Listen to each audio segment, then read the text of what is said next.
Welcome to the Mining Your Business podcast, a show all about process mining, data science, and advanced business analytics. I am Patrick. With me, as always, Jakub. How are you doing today, Jakub? I'm doing quite well, Patrick. Thanks. Today's episode is all about project management, why you need it, and who needs to know. Joining us today is John Mellendijk from JPM Solutions. Let's get into it.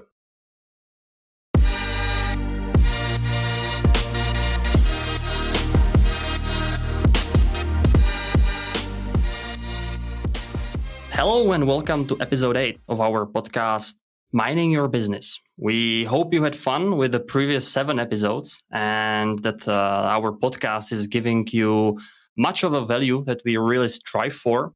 And in today's episode, we actually have another special guest. It's someone who we worked together on a project before. And I'm very, very happy to introduce you to John Mellendijk. John, hi. Hey, good morning, guys. Thanks for having me. We're very excited. Yeah, me too. Looking forward to this conversation about a topic I know we love. That's what we have in common. So yeah. So John, as I mentioned, we already know each other. We work together on a project, and before we go into some details and about your relationship to process mining, can you maybe introduce yourself to us and to our listeners? Yes, of course. Hello all. My name is John Mellendijk. I'm Dutch. I'm 54 years old. I'm a freelance consultant, mostly within the domain of governance, risk and compliance, but also in strategy and business control, and from different roles. So from an expert role or a project manager role or an interim role. But the way I got familiar with Process and Jakub and process mining was related to my role as a project manager. Mm-hmm. So for somebody... John... Sorry, let me jump in here. So you mentioned a lot of things in your career. So what do you actually, because I mean, I understand these terms and everything, but what do you actually consult on, and what is the actual content of the things that you consult on? Yeah, it's on a good question, Patrick. It's on auditing, risk management, internal control, strategy deployment, like I mentioned, business control. And sometimes I provide advices when there is a problem or when people are seeking for a kind of a breakthrough or try to organize something new or introduce something new. Mm-hmm. And sometimes it's also filling a gap when people have left the company or got ill or whatever, step in those shoes and try to do my best to continue what the team that I'm supporting is doing, but also, what I mentioned, providing advices which can vary from strategic advices to more technical operational advices, and also really hands-on work, building control frameworks or setting up policies and so forth and so forth. This is what I did and do. Mostly for the larger companies in the banking industry, energy industry, mm-hmm. But also for companies like transportation companies and so forth. So it's mm-hmm. very broad range of roles and activities, but also a broad variety of customers, but always within the domain of governance, risk, and compliance. One thing that I did in the past and currently also doing, which is closely related to process mining, and that is how I got connected with process mining, is that I help companies also with topics like continuous control monitoring and continuous auditing, which is not mm-hmm. the same, but it's near to. And this is how I actually got acquainted with process mining. John, this is before we even get to process mining, I actually found most interesting when looking into your profile on LinkedIn and everything on your career history. So you used to work as a full-time employee for a relatively long time in a big companies, working in internal audit and risk management and everything. And Indeed. now you're actually working as a freelance, which I found very intriguing and very interesting. As I can imagine that getting as a freelancer into big corporations and helping them organize themselves and setting up the processes and everything can be quite challenging. How do you look at this, and how did you even get into the position that you can do this as a freelance? Well, first of all, from, let's say, a permanent position to a freelance position was indeed quite a challenge. And I did this also in a point in time that it was not, let's say, very usual because of, let's say, economic situations. You have to know that as a freelancer, you have to, let's say, also assurance yourselves and organize everything for yourselves. But what I discovered is that going from one to another customer, working in different environments with different people, working on different topics, enriches myself from, let's say, personal development perspective, knowing that there is actually no single truth, there is no single solution, and wow. This is a kind of a present that I want to give myself. That's how I explain. As often as possible, and also fine for people. Let's say being a lifetime employee for one company, employee for one company. But yeah, for me, I found out that going from one to another company, different teams, gives me a lot of energy. And how to get there to get in those big companies as a single person company, which I am, is oftentimes via my own, let's say, social network. You mentioned already, I worked for 25 years at different organizations, and there, because of that, I know a lot of people. The Netherlands is a small country, so oftentimes you know people and where they work. And this is how you get there. And sometimes you need a man in the middle, especially for the very big companies. Also because of the administrative burden that they don't want, they require being, let's say, hired via a man in the middle, which is also fine for me. Yeah. So you're in new industries, you're in working for new companies, and you're learning a lot. Is there something that is super different to working as a full-time employee to working as a freelancer? What do you think are the biggest changes or differences, and what are the biggest drawbacks to working as a freelancer? The biggest change is that there is no routine, actually, and you have to rely on yourself, but also even more. That's how I see this. Use experience and expertise from the people around. Don't try to be the best in class, but get the best out of the people that you're working with. That is actually my challenge. Also good for you to know, I'm not even a technical guy, and talking about process mining to you. Working with scientists, analysts, and IT experts, try to understand their language. But I think, that was not necessary in my position. The biggest drawback is that you sometimes can feel very lonely when you want to, let's say, have a peer check or whatever. But then again, I can use my social network and the people that I know, also my formal network, so to say, from prior co-workers that I use to do some sounding about ideas. If you're sometimes a little bit insecure about something, that might be a little bit difficult. And also, in some situations, you keep feeling that you are not one of the guys. But I must admit that in most instances, for most assignments that I did, I felt really welcome, and sometimes almost forgot that I was not an internal person and a permanent person, so to say. Yeah, John, just for your information, when we call ourselves data scientists, take it with a grain of salt. We do like calling ourselves that, but honestly, we are very far from that. Yeah, I know. This is much more for you. That's what I understood from prior episodes. a kind of it's not a selling trick, but it is a nice way to brand. You call it a scientist or a Sherlock Holmes. That's what you called it, Patrick, I guess. I did, yes.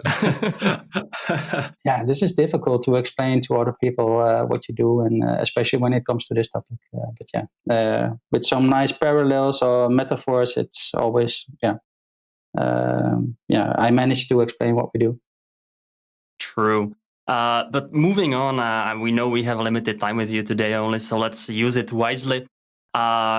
I actually would like to, before we merge into process mining, since you have such a long experience in business management and business consulting and so on, how do you see the change? So you said your career already lasts for 25 to 30 years.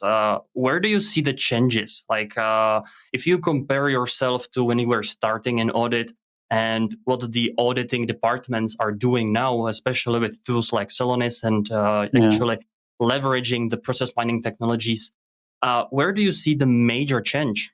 Actually, the major change, especially when I look back, let's say,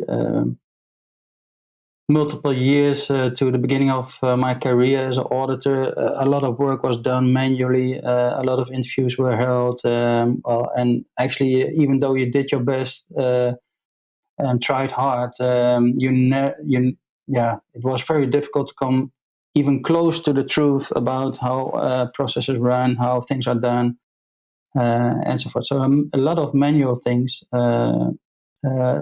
very less usage of data science technologies. Later on, we did. I know we used some, let's say, systems and software to track and trace incidents within the company that I worked with. But yeah, what I mentioned, it was mostly manually done, and so it also meant it was inefficient, and it was a lucky shot if you discovered something that went wrong. And sometimes also very hard to convince, let's say, auditees from something went wrong and also about the severity of it, because it was hard to substantiate the issue that was discovered. Later on, with using data analytics and process mining techniques, if I compare to now, let's say to the beginning of my career, now we can show what went wrong, and not only what went wrong, but also the magnitude of it in terms of frequency and severity and so forth, and which means that the persuasiveness of your findings is much stronger, also meaning that the willingness to accept and to change and to repair is much higher. So this means that there is a big shift in the discussion about whether or not an observation is correct to, there's no doubt about the observation. Let's discuss about the solution. So it's much more prospective than trying to, let's say, fight a finding, to get it out of a report and to move on. So I think that is a big gain of these technologies that are now available these times. Mm-hmm. Do you think that the transition from manual to a more technologically based auditing, is that a slow transition? Was it more seen as a, thank God we finally have these systems to do this work for us, or was it more difficult trusting these systems and this code all behind it in the first place? Yeah. It's also, sometimes sometimes it's an accelerator. When you see that you are being faced with a certain challenge, like for instance in the recent days COVID, and we can show, let's say, we can provide insights that is harder to get with, let's say, the conventional work, then it can be used as an accelerator using these techniques. But from the other hand, what I also discovered in the project we did together with Process End is that first you have to find someone who believes in using the tool and who is willing to let's say, first spend and then get the revenues instead of trying to having fleshed out with until, let's say, the last detail what it will bring. You have to have someone who believes, and it helps that you see, for example, that within an audit department or a risk management department, they already use some type of data analytics, and then discussing with them what are the let's say the ambitions that you have with this. What is your step? What is your next step? And also, what are the constraints that you are facing? What is the problem? What is the problems that you are facing with using the techniques that you have now? And perhaps mining can be a solution for that. And that was also what we discovered in my last project, that we could help with some things that people were struggling with.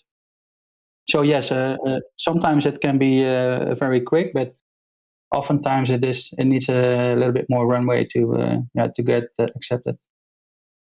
You touched a very interesting topic here, and you said that the departments that you worked for or that you are working with are very often already using some other business analytics tools. My question now would be, how do these like a normal or other business analytics tool differ from the actual process mining technology?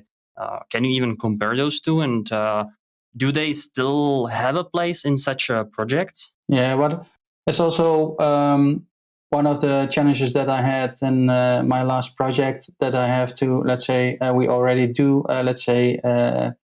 we already have Power BI in place, and we already have some other analysis in place, and so forth and so forth. But you need to step away from the idea that these are competing tools or solutions. You have to look through another lens, meaning these can be complementary, because one tool can be perfect for one situation and the other for the other. But it's really, really important to, let's say, create a kind of a decision tool tree or whatever, to say for this problem we apply this solution, for that problem or for this question we apply this solution. And when you compare process mining to, let's say, the other ones like data analytics, Power BI, continuous control monitoring with certain tools that we know, that the biggest differences are, I think, first, within or whether you process mining tool, you are much more positioned to conquer very complex information requests. What I learned about, for example, continuous control monitoring, with also very sophisticated tools, but this is limited by, for example, the number of business rules that you can apply, or the complexity of those. And with process mining, you can go beyond those limits. And where it comes to, let's say, more conventional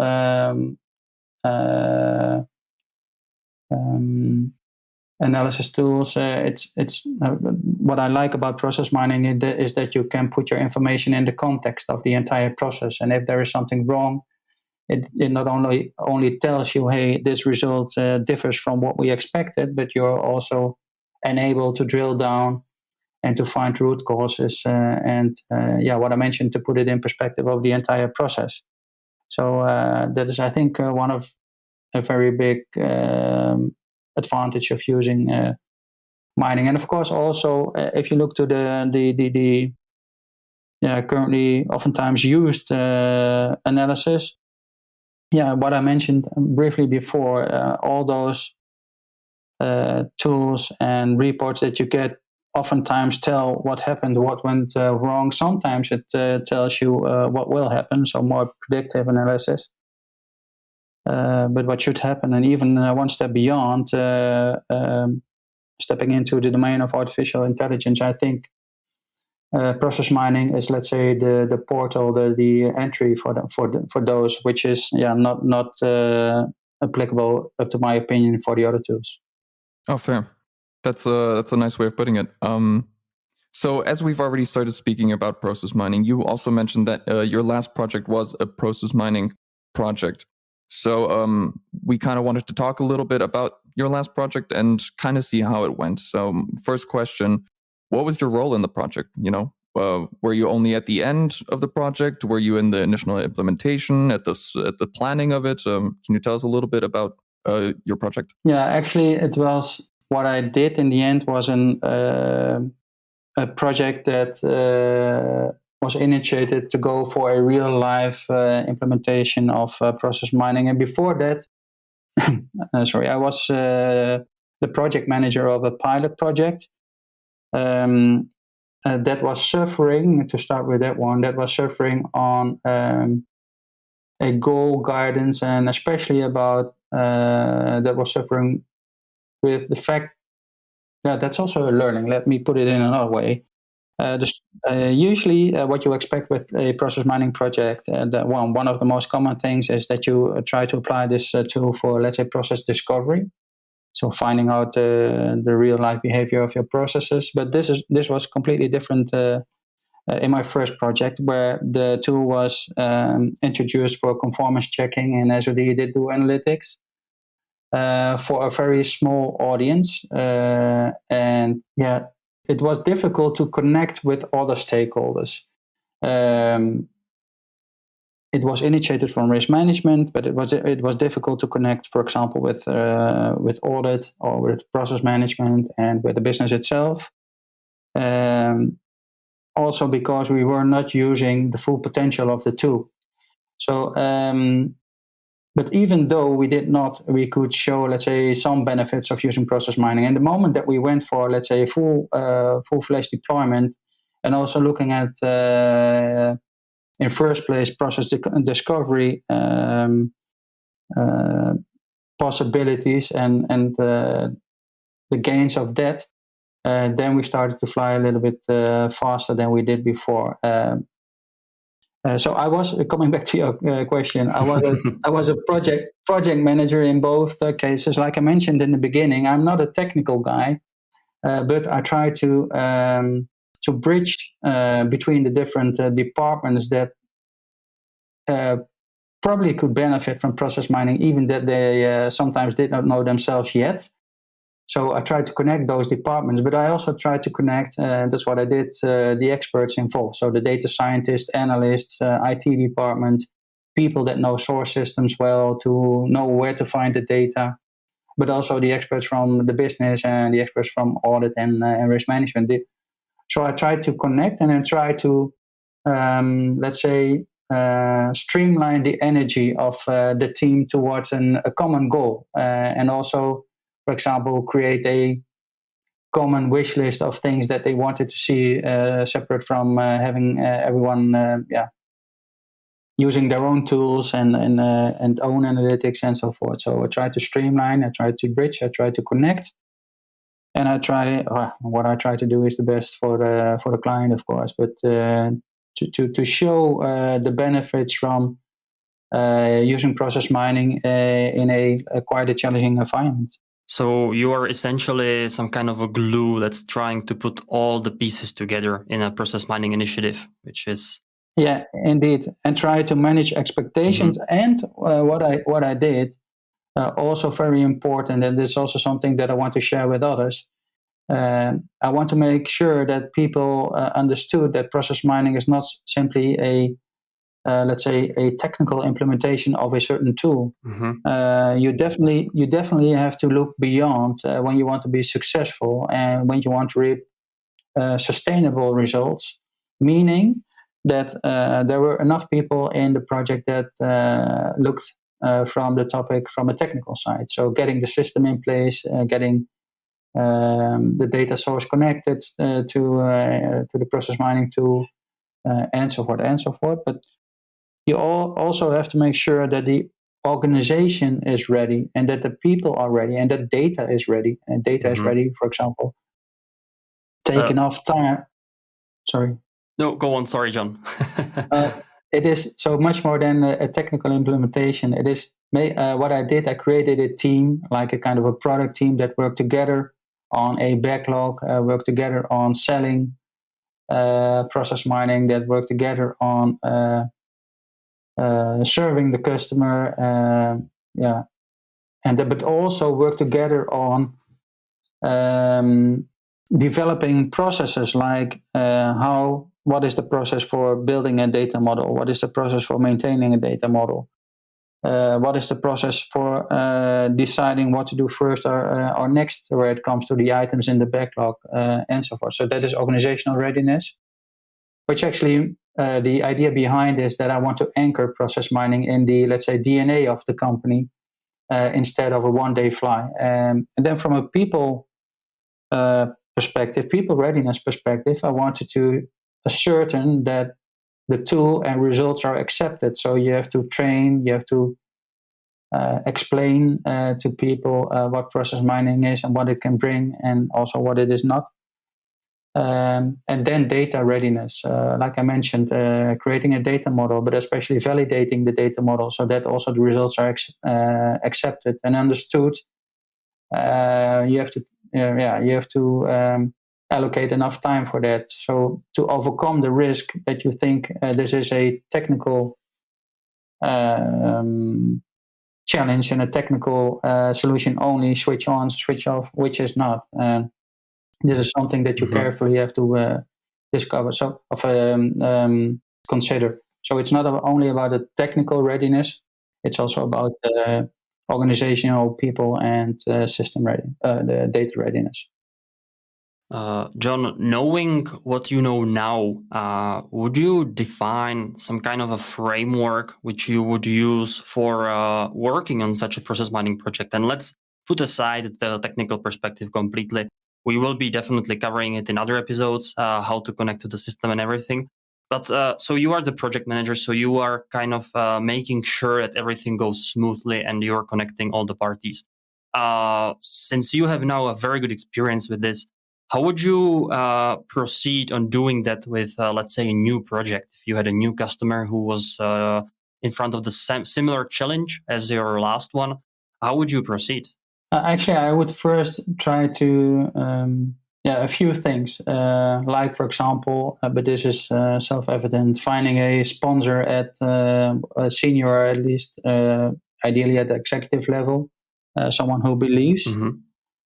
And then create a team of enthusiastic people from different disciplines, like I mentioned before. So technical guys, business guys, and so forth. But most important, I guess, is that's also what I did with that team that struggled during the pilot. So this is what I did for the bigger project. First, I created a kind of a business canvas. Who are our customers? What are their needs? How do we fulfill their needs with the tool? How does the organization look like? What it will cost for them? So managing expectation and also trying to sell and focus energy also to make sure that everyone in the team has the same understanding about what you are doing, for whom you are doing it, what you are delivering, what can be expected, and what it will cost. So having a complete, crystal clear understanding about what you deliver for whom and how and what it will cost. So kind of a business canvas model I created. And then make sure one person can act like a kind of a what I mentioned, a product owner. Oftentimes you see this in Scrum teams and so forth, but someone who can make decisions, what to do not, what to put first, and also someone who is in close contact with the senior level to get those not only informed, but especially involved. So you also have you need someone in that team with enough, let's say, stroking power on a senior level. And then find someone who you can help, make baby steps, but find someone who you can make enthusiastic about not so much the tool, but what it can bring, so the results. And then from there on, trying to make a next step. You mentioned that you need a enthusiastic team to start this project with do you think it is difficult to find enthusiastic people about process mining, or is it that people just don't really quite understand what it is, or do they have a full-on understanding and are they ready, set, go? Well, actually, it is related to two things. I think a typical human behavior. People by nature, not everyone is, let's say, willing to change, but there is always people that oftentimes are referred to as early adopters, the curious people that want to push the boundaries or look beyond boundaries. I think you need those kind of people, or at least that energy in the team. And the other thing is, and that's also what I oftentimes explain, it is difficult to sell a plane to someone who has not seen a plane ever in his life or her life. So, love it. First you should show a plane. This is what it is, but not only the plane, so not only the tool, but this is what it can bring. So it can bring you to places you've never been before in a quite, let's say, short time period. But it also is quite safe to go compared to traveling with a car, for example. And this is how you need to explain process mining in a more, let's say, understandable way within the environment that you are. Do not try to step into the technical stuff, which is easy if you're not a technical guy. But still, it is difficult to explain what it can bring if people haven't a clue about what it is. And to be honest, I know I listened to your podcast, and the same applied for me. Looking back 2 years from here, I also only heard of process mining, but I never saw it being used in practice.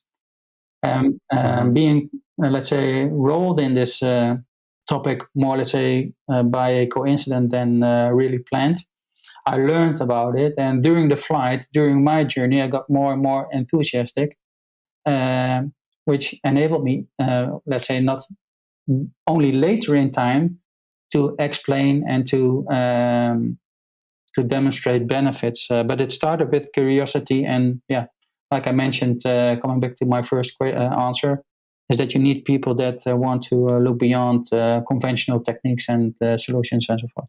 Mm-hmm.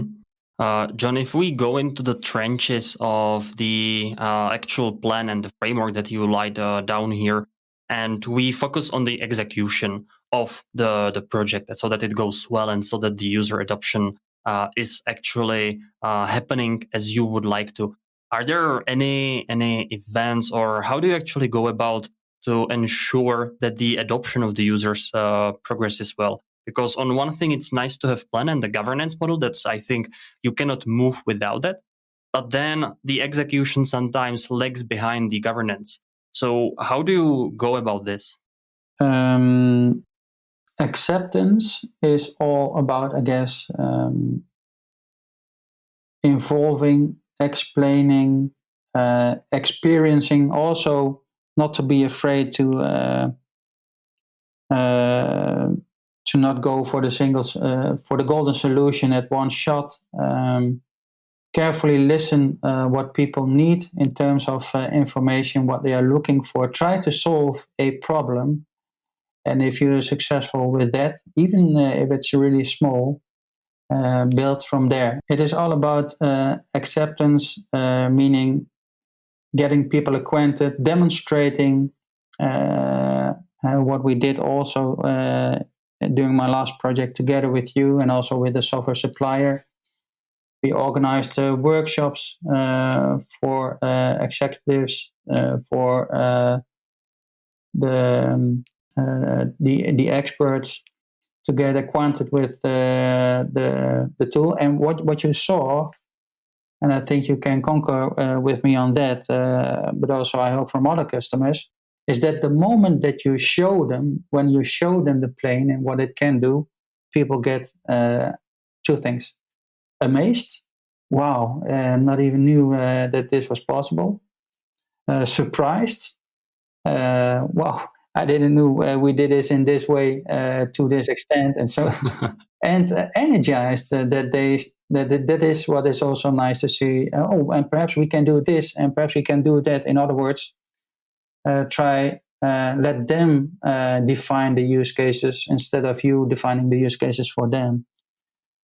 So try to get into the facilitating role as soon as possible, and soon as they have saw the light and saw the let's say possibilities of the tool. When you're showing people this new plane and its capabilities, do you encounter skeptics, people that are unsure and or are completely unwilling to adopt this? And how do you go about dealing with such a person? Well, you always have those persons and that's also what you have to take into account. And first of all, it's not about blaming. What I mentioned. It is natural behavior that people are, let's say, in first instance, perhaps some have some doubts or are not willing to go for the full throttle at first place. But yeah, they are hesitant or let's say careful. But you have to find out what this might, what it's caused by, so to say. And one of the things that you thoroughly have to take into account is that, and that is closely connected what I just said to being surprised or overwhelmed. Process mining provides maximum transparency, which is from one end perfect, then you know where your constraints sit and so forth. But from another hand, some people, let's say, are not looking for the transparency because of different reasons, that they might find themselves being uncovered, or let's say the quality of their work being uncovered in such a way that it is not that good as they tell or whatever. So you have to be very careful with. You can be very enthusiastic, like I am, and perhaps you are. I guess you are about. Well, look what it can bring. But what it brings also have two sides of the coin, and you have to be careful, and you have to be. You need to see also the other person's position. So feel with him, see with him, and try to also for that person find the best way out. And it's easy not to listen to those people that are not willing to adopt easily, but oftentimes they also have a very important message or something wise that you should consider. So would also be my advice. Don't step away from these guys or girls. Listen to them, speak with them, and try to comfort them. Mm-hmm. John, so I think we are slowly running out of time, but I have one question. So if we have this process mining tool in place and it's working reasonably well, the data is there, the data quality is good, how do you define goals, and what kind of goals can you define? And do you have a practical example or something to show for your work? If you just give some very rough explanation of what you achieved in your projects? There's no single answer on that one, Jacob, because there was in the team that I led. It was a multidisciplinary team from audit, from process management, and also from risk management. From every of those three angles, we provided, or we let's say gained benefits of using process mining.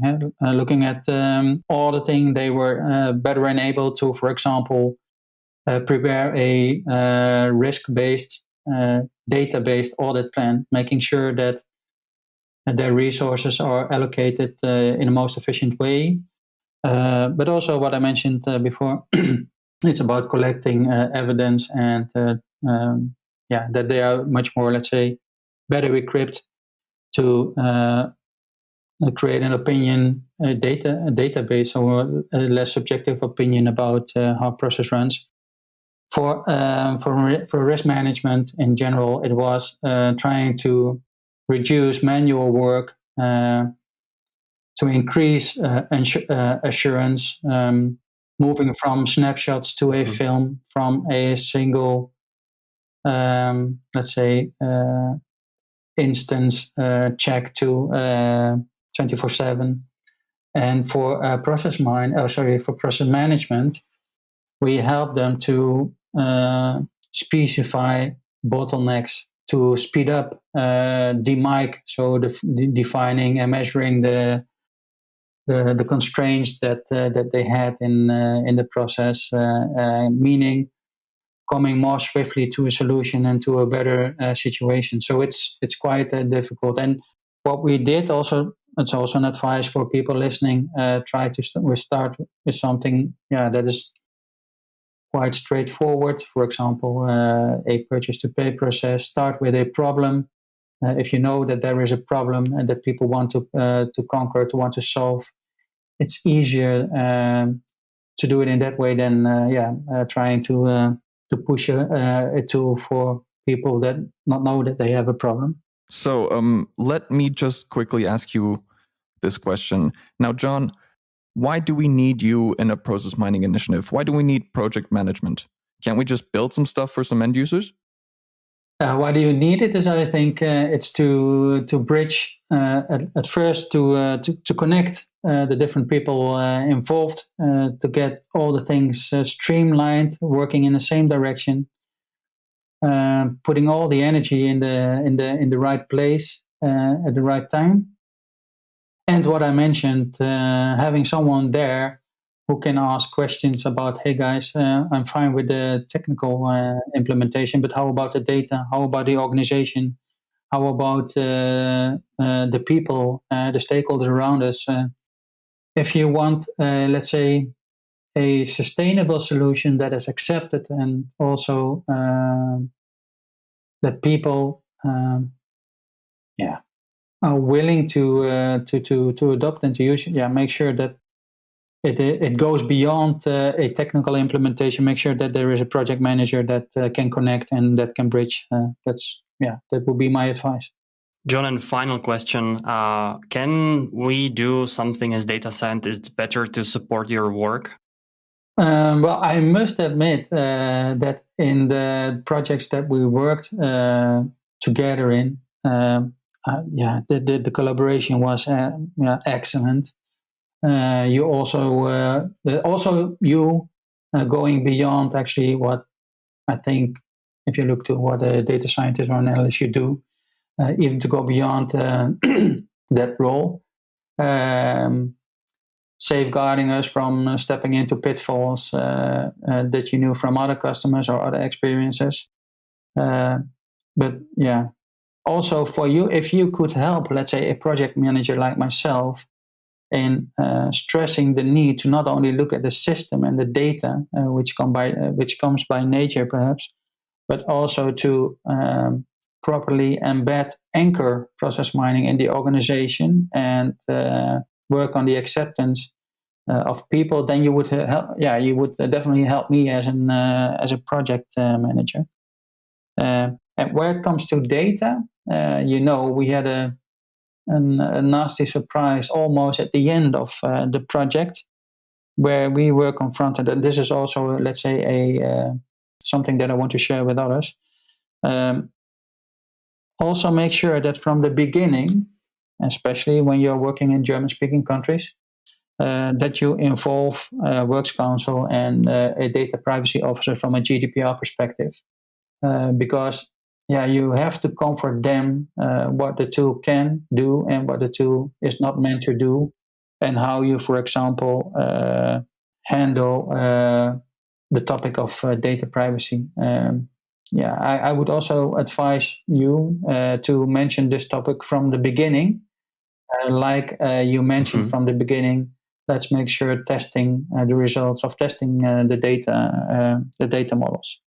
So this taken stress, and you did that for definitely for testing the data model, but from the beginning stress that people should allocate sufficient time for testing and for involving what I mentioned, Works Councils and Data Privacy Office, to overcome the fact that you 1 minute before or just before the finish you need to do something that like, for example, masking data. Very, very good point. That can hinder you from going live successfully. Very good point, John. Again, this is something we are dealing with in every project, so it's worth looking into at the beginning. Unfortunately, we will have to cut it very soon. So, John, where can people find you if they want to work with you? Where would you refer to?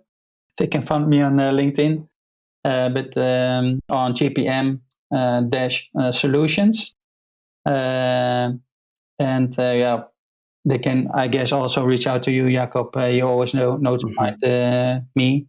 It's John Mellendijk, gpm-solutions.nl, and that's where you can find me. Excellent. John, thank you very, very much for making a time for us and talking here with us about process mining. I can sense from you that we could have this discussion for not 45 minutes or an hour, but for multiple hours. And hopefully we will find another episode in the future where we could invite you again and go on this discussion. But I'm afraid for today that will be it.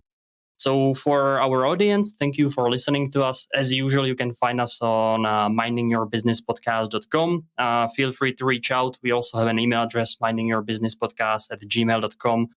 If you have any questions, feel free to reach out, and we will be looking forward to another episode in 2 weeks of time. So, John, Patrick, thank you very much for today's episode, and talk to you later. Thank you, guys. Yes, thank you, John.